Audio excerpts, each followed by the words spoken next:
Rencana penerapan kebijakan surat izin keluar masuk wilayah Makassar hingga kini perwalinya masih digodok. Pemkot tak ingin buru-buru menerapkan perwali itu sebelum ada regulasi yang jelas agar nantinya bisa benar-benar berfungsi efektif.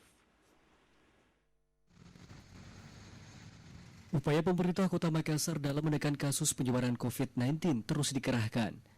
Semua sektor pendukung terus dibenahi, termasuk pembenahan regulasi khusus yang akan mengatur izin keluar masuk Makassar. Pemkot Makassar tak ingin buru-buru menerapkan kebijakan izin keluar masuk Makassar tanpa ada payung hukum yang jelas. Sejauh ini, Pemkot Makassar tengah menggodok perwali tersebut sehingga dalam penerapannya nanti bisa benar-benar efektif.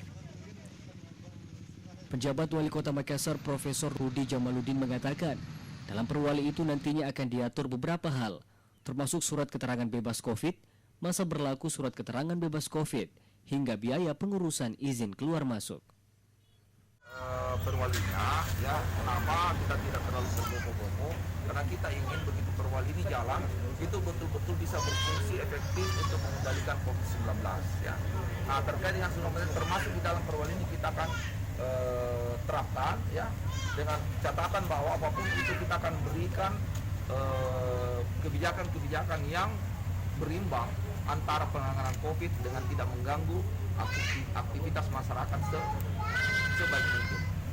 Untuk biaya sendiri, untuk biaya apakah ada yang pada Pak mengenakan biaya?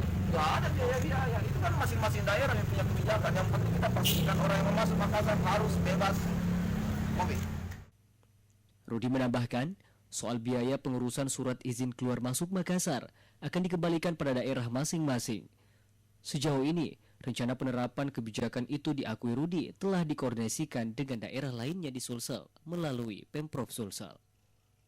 Mardianto Hamid, Slebes TV.